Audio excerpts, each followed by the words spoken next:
Whew, I'm a little bit nervous to talk about this, but here we are.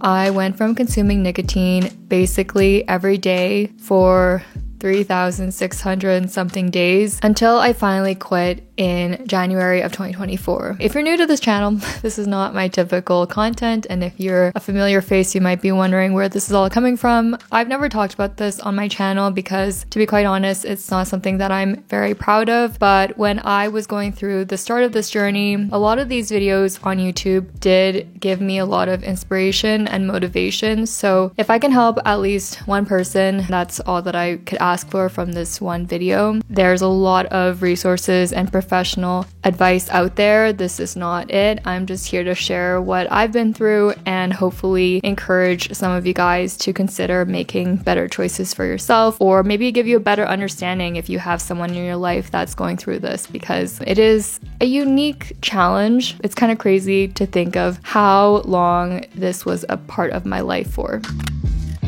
I want to go all the way back. I actually grew up in a household with smokers, and I mention that because I guess when I grew up, I was around it. It was something that was not as stigmatized in the household. I was actually diagnosed with smoke-induced asthma, but as I grew older, I was around the smoking a bit less, and also I did eventually get off of the inhaler. So it is kind of interesting because you'd think that because I had such negative reactions at a young age that I would be even more against smoking, but that wasn't really at the forefront of my mind. Fast forward and we're in high school now. Now looking back as a 27-year-old, I can see very clearly that my prefrontal cortex was highly underdeveloped, and I was pretty impulsive at that point in life. I decided to have my first cigarette. I'm just going to reiterate this probably a few times throughout this video, but I don't condone the decisions of Pasolene in most cases, but it was oftentimes among social settings, so it just felt like it wasn't a big deal, and I was often among the friends that I had at that point, so it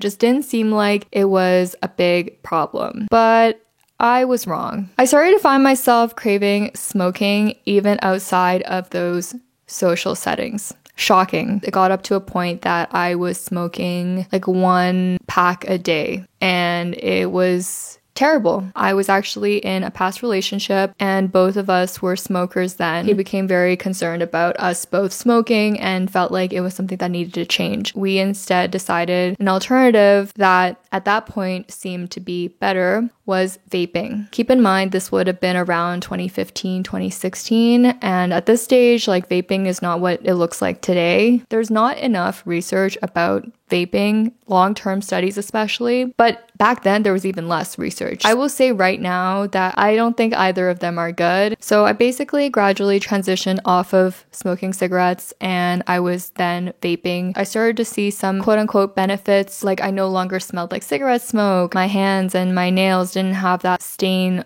to them that you might know if you've smoked before. So the years basically progressed. It was just part of my routine. The biggest turning point for me though was 2020, when the pandemic happened. I was fortunate enough to be able to work from home. I no longer had to leave the office to vape because I was in my office. It became so mindless because I was just able to access it throughout the whole day. But because of all that, my consumption of nicotine grew exponentially from 2020 to 2024. I started to feel pretty bad. I noticed side effects that I don't think I had paid attention to, or that weren't as bad as they had gotten up until that point. I was getting ringing in my ears pretty frequently, chest pains, I had shortness of breath. I just figured this is the price you pay when someone decides they want to vape. And honestly, that thinking was very flawed. So in the start of 2024, I actually started a new job, and I had just come off of a 4-month hiatus from not working. All that to say, it was a big change, and it was a little bit stressful when I first started because I had to go from basically not working on my own schedule to having to learn a whole new role. This job is remote, which I absolutely love, but again, it invited the opportunity for me to vape as I so please. One day, I became really curious to figure out if I could even identify how much I was vaping, because I lost track at that point. And and I was going to see how many times I actually was grabbing my vape. I put my vape into another room. I basically spent an hour marking down every single time that I was trying to grab for my vape. And I knew that it wasn't there, but I noted every single time that I had the urge to grab it. Within an hour, I ended up marking that I was trying to grab my vape 32 times in that hour, which meant on average, I was trying to grab my vape more than once every 2 minutes. That is wild. I was pretty grossed out by myself, to be honest. Like, I never had seen it in such a confronting way. I basically decided right there and then that I was going to go cold turkey. I did not expect that I was going to do that when I started the timer, but then by the end of it, I couldn't let it continue to control me because that's basically what it was doing. Also want to say that up until this point, I had always told myself if I want to quit, I'll quit. I don't want to quit. It's not bothering me much. It's not that big of a deal. I don't think that was true at all. I think I was just giving myself some sense of false control in the situation. But looking at it from where I am now, it's pretty clear that I did not have the control that I thought I did. But this time around, it was different. So when I actually made that decision and the day that I had confronted how bad it had gotten was January 25th, 2024. By the time you're watching this, I think it will be or will almost be the anniversary of that. If I'd asked myself during the first couple of months if I would make it this far, honestly, I wasn't quite sure. And I want to take a couple seconds to talk about the process of quitting. I found it kind of hard to share my experience with people, especially friends and family in real life, because I don't have many people, I think, that had gone through the same experience. I'm not going to say that I have it worse, and I don't think that this particular addiction is the worst thing that can happen to anybody by any means, but it is still hard. And it was only until I started to read some stories online and also watching other videos from people that have gone through this that I started to realize, okay, I'm not the only person that's going through this. I just was a little bit frustrated with myself at why it was so hard. There's people that have made some jokes like, imagine being addicted to a USB stick or something like that when it comes to vaping. I just really think that those comments are not helpful, and at times it did get to my own head because I was like, yeah, there are worse things that people are going through, but an addiction is an addiction, and I was not prepared for the side effects that I did end up experiencing. So jumping into what it looked like when I finally decided to quit, I didn't have a plan. There's a lot of resources online that can give you kind of like a day-to-day breakdown of what to expect, and I would say my experience was pretty in line with what people say. A lot of people talk about how the first 3 days are the hardest, and then after that point, your body starts to readjust without having any nicotine in your system, and that was basically what happened for me. Some of the symptoms that I had in the first 3 days, one was I was pretty restless. If you think about it, I was attached to this thing. I did not mention this yet, but I was basically vaping from the minute that I woke up until the minute that I went to sleep. I would make jokes, or not even me, but people would make jokes about the fact that I had a third limb because of how attached to my vape that I was. So the fact that I didn't have that, it would keep me up at night, and then I'd often also wake up at like 3 or 4 a.m. and then struggle to fall back asleep. I also was trying to replace the oral fixation aspect of it. Basically, that's what you would call the hand-to-mouth habit.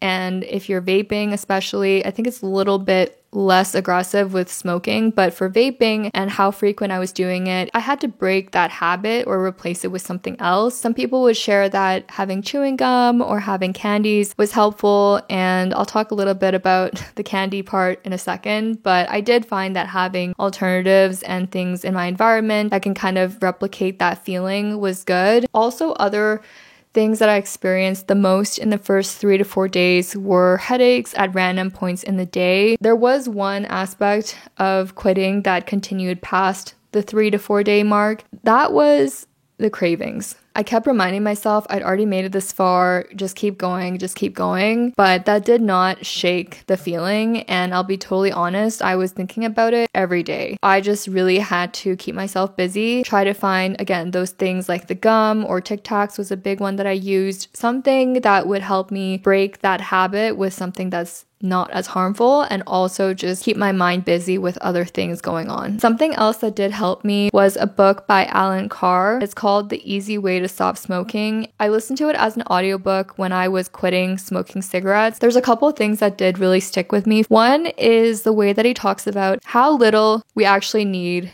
this habit. Any benefit is actually an illusion that's created because we've created a cycle of addiction. And overall, from what I remember, I found it really valuable. I know not everybody loves it, but I personally had found it to be useful. With all that said about things that I've learned and my quitting journey, it was absolutely not linear. I think that is something that is very important to keep in mind. As much as I told myself that there's a cycle that I need to break or whatever, I'm going to be completely honest that there have been times, especially in the first few months, that I did fall off in one way or another. Really wanted to share that part because it's not like I had an amazing story of deciding I'm going to go cold turkey and then I just absolutely stuck with it 1,000%. I stuck with it 99%. But for the 1%, there were still times, and I think that just because there were times that I fell off, it doesn't mean that I was just going to let that dictate the rest of my life. People are going to make mistakes. If you're on this journey yourself, mistakes are going to happen. That doesn't mean that you're naturally just going to start smoking again or you're going to start vaping again. It can mean that, but it shouldn't if you've already made the conscious choice that you're going to quit. The longer it's been on this journey, the more that it's clear what the benefits are and the improvements in my quality of life have been. And I think that's the most valuable piece that no one else can really tell you until you experience it and you feel it for yourself.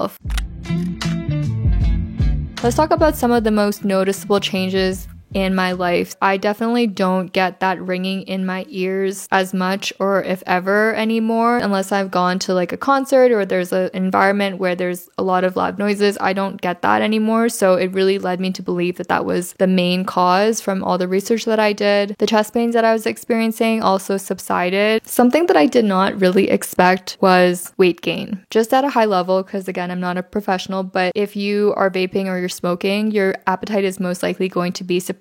When you take that away, generally people will feel like there's a bigger appetite because it's no longer suppressed. So I 1000% experienced this. The other thing is when people also want to replace their hand-to-mouth oral fixation, that can also bring on some new snacks, and I leaned into that more than I should have. From the time that I quit in January until now, I'm about 6 to 7 pounds up from where I started. I had some really tough conversations with myself about this. There was like a period that I wanted to give myself grace because I've just quit. It's obviously hard. I need to find something else to basically like distract myself with. So that was acceptable to an extent. But then I also found it to become a replacement. Sugar is highly addictive as well. That became an issue. So I had to find a middle ground. I'm still very much working through this. The reason I think quitting in and of itself isn't the main or the only reason for someone to gain weight is because it's all the actions that come afterwards as well. If I had just quit and I was able to have the self-restraint to not snack or to not get candies and stuff, the amount of food that I was consuming would remain the same and it likely wouldn't have made any or much impact on my weight. But that wasn't the case, so I just had to be really honest with myself about how I was dealing with this phase, and it was really frustrating, to be completely honest, because it felt like I was making a good decision and a good change in my life, and yet I'm being rewarded with weight gain in a way that is not intentional. You know, like I wasn't intending to gain weight, but that's just what was happening. In the end, this actually fueled me to pursue a better habit. I wanted to make sure that I was finding natural, healthy ways to boost my metabolism. So that's kind of part of the reason I started my running journey in the summer of this past year. But before I started that journey, I also want to share some of the biggest impacts that I've seen on my health. Before I even started running, I was not a cardio girly, but what was worse was that not only did I not do cardio, but I was also inhaling this vape like 24/7. So I was in bad shape with my cardio health. I do have an Apple Watch, so it tracks for me different statistics. One of the metrics that it looks at is your VO2 max. I was below average. Actually, I think I was in the poor category for my age as a 27-year-old. Thankfully, I have the numbers now to look back at it. It took me from January when I made the decision to quit until March that I saw the biggest improvement. And then by the time that I started my running journey, which was in June, that really also pushed my aerobic health even further, and that's when it really took off. So you can see very clearly how much of an improvement this whole journey has made towards my aerobic health and also my heart health. Oh my gosh, I totally forgot about this when I was writing this video, but I had really high resting heart rate to the point that I would get alerts on my watch sometimes just warning me that my heart rate is super high. I got an alert once that said I had like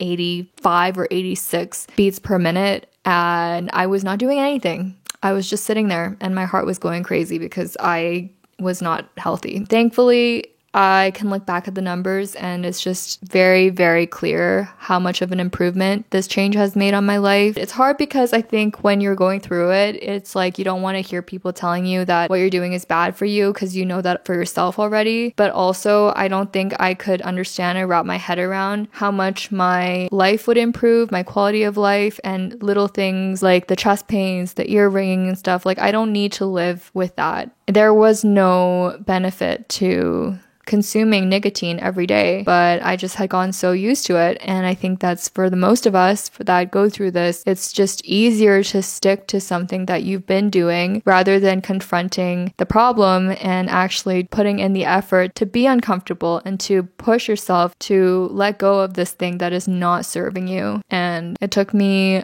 10 years to realize that, but I'm glad that it only took me 10 years. It could have taken me longer or even not at all, because that also happens for some people. With all that said, the longer that it's been, the more that I can really appreciate what it's like now to not have to worry about bringing my vape everywhere, to not feel restless when I can't find this inanimate object, to feel like I don't need to worry about when my ears are going to start ringing, or all these things that I had just learned to accept. If you are going through this or you're trying to go through this, you know someone that's going through this, I hope this can show you that it is 1000% possible. It's not going to look the same as what other people's journeys look like either. It was hard, but now it is so easy to see the reasons why I needed to make this change. And I hope that this video could give you some insight into things that have helped me. If you guys have gone through this and want to share any tips or advice of your own, I'd love to hear them in the comments. I know this is different from my typical videos, but if this is your first video of mine, I encourage you to check out some other topics that I've talked about. Thank you guys so much for watching. Make sure to like this video if you haven't yet, and I'll see you guys next time.